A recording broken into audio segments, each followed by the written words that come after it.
Hello again, I'm Christian. I'm Kyle. And we're going to talk to you about Chapter 2 from the book and Lecture 2 and what we got from it.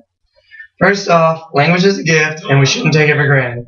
Right now, I've lost my voice for the most part and am having a hard time speaking, and it is something that I have taken for granted, and right now I don't have that luxury.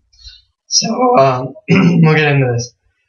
We aren't just speaking when we speak. We are encouraging, ridiculing, promising. We are praying. We're doing so much more with our words than just saying things. We can speak without even speaking as well, through sign language, body movements, facial expressions.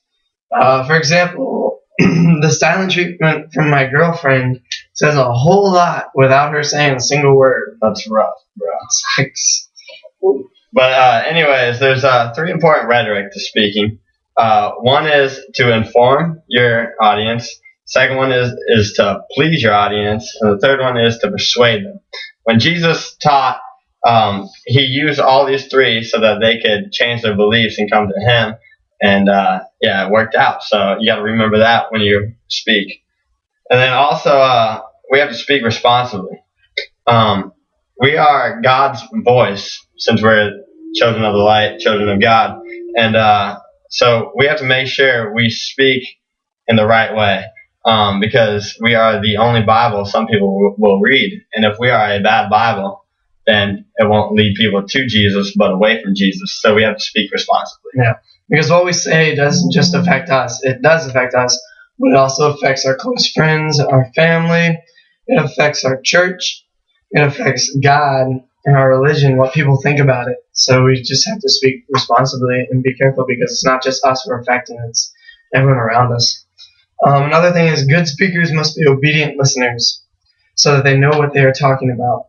How can you try and persuade someone successfully if you don't even know what you're talking about? And also, we have to make sure we lift up to edify and not bring down, because in the Word it says speaking is a double-edged sword, and we need to use it to edify people. For example, the woman in the book, she committed suicide because people were gossiping. So if people didn't gossip, she'd still be living. Yeah. Anyways, we're gonna go on to what the PowerPoint of the lecture. The first point I thought was interesting was we have to know our audience. We have to, for example, we have to know their age, their group affiliation, their race, their religious preferences, and etc. And the reason why we have to know these things is so that we can relate to them and we can speak more effectively to change their attitudes or mindsets or values. Yeah. And we got to choose the right words so that we can connect and communicate effectively. We as Christians are called to love all and speak the same way no matter who we're talking to. Jesus didn't go and speak to groups of people and speak to them differently. He would speak to the Pharisees and the high priests the same he would speak to the prostitutes. So it doesn't matter. And that's how we have to look at it too. We shouldn't speak to someone else low and they're just these people who I really don't care about, and then speak to some high person oh my gosh, okay, we got to speak to them all the same. People also have attitudes. Attitudes are really easy to change, so that's good. They have beliefs, and they are harder to change.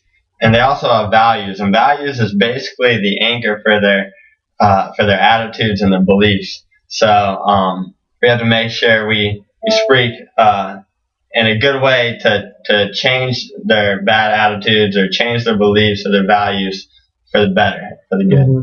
So basically what we got from this is your words you can use to build up or to tear down. And really, who wants to use their words to tear down? Build up. Amen. That's it. Thank you for watching. Yep.